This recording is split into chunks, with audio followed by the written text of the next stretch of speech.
السلام علیکم ورحمۃ اللہ تعالی وبرکاتہ۔ امید ہے کہ آپ تمام حضرات خیر و عافیت سے ہوں گے۔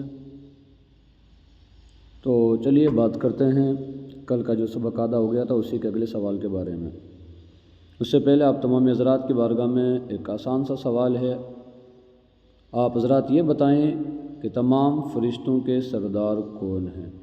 اس سوال کا جواب آپ کمنٹ باکس کے اندر ضرور دیجیے گا، اور ہمارے چینل KGN اردو ایجوکیشن کو لائک، شیئر اور سبسکرائب ضرور کیجیے گا۔ تو بات کرتے ہیں، سبق چل رہا تھا شرک اور کفر کا بیان۔ کل کی ویڈیو میں بتایا گیا کہ شرک کسے کہتے ہیں۔ آج بات کرتے ہیں کفر کے بارے میں۔ سوال یہ ہے کہ کفر کسے کہتے ہیں؟ جواب: ضروریات دین میں سے کسی ایک بات کا انکار کرنا کفر ہے۔ تو اب سمجھنا یہ ہے کہ ضروریات دین کیا ہے۔ تو ضروریات دین کوئی ایک دو نہیں ہے، بلکہ ضروریات دین بہت ساری ہیں۔ ان میں سے کچھ ایک کا یہاں پر بیان کریں گے۔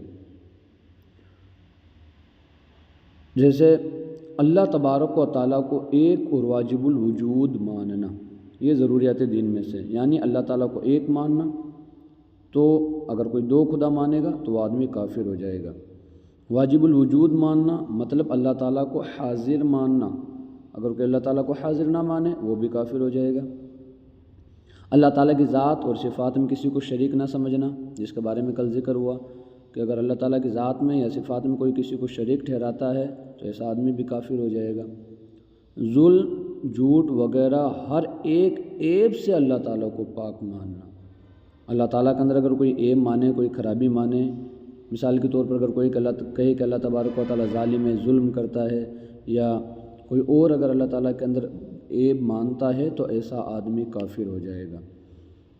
اس کے ملائکہ اور اس کی تمام کتابوں کو ماننا۔ ملائکہ سے مراد یہ ہے کہ اللہ تبارک و تعالیٰ کے تمام فرشتوں کو ماننا۔ ہماری یہ عقیدہ ہونا چاہیے کہ فرشتے بھی اللہ تبارک و تعالیٰ کی ایک مخلوق ہیں۔ اسی طریقے سے اللہ تبارک و تعالیٰ نے جتنی بھی آسمانی کتابیں نازل فرمائی ہیں انہیں ہم میں سے ہر ایک کتاب پر ایمان لانا یہ ضروریات دین میں سے۔ اگر ہم کسی بھی کتاب کا انکار کر دیں گے تو آدمی کافر ہو جائے گا۔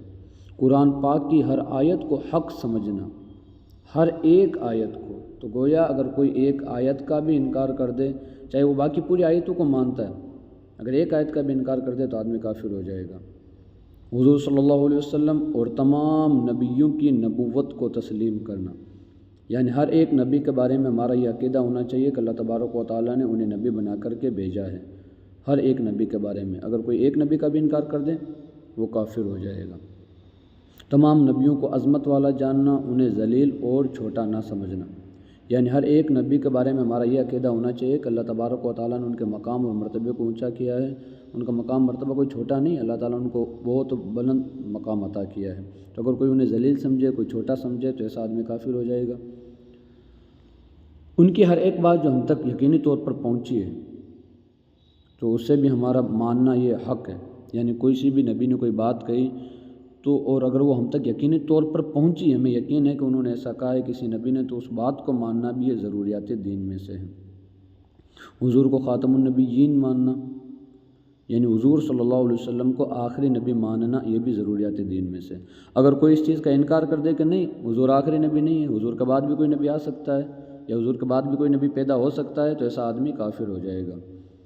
قیامت، حساب کتاب، جنت، دوزخ کو حق ماننا۔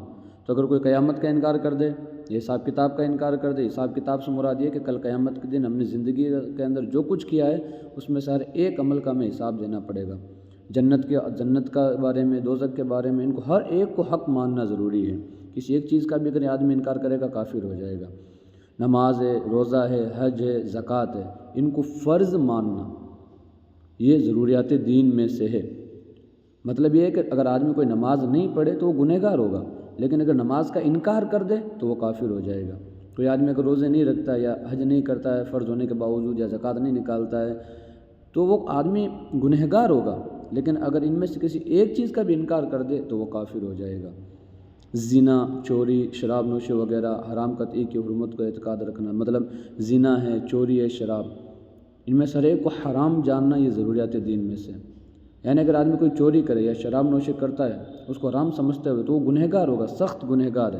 لیکن اگر کوئی چوری کو، زنا کو، شراب کو اگر جائز سمجھے کہ یہ تو جائز ہے تو اس آدمی کافر ہو جائے گا۔ اور کافر کو کافر جاننا یہ بھی ضروریات دین میں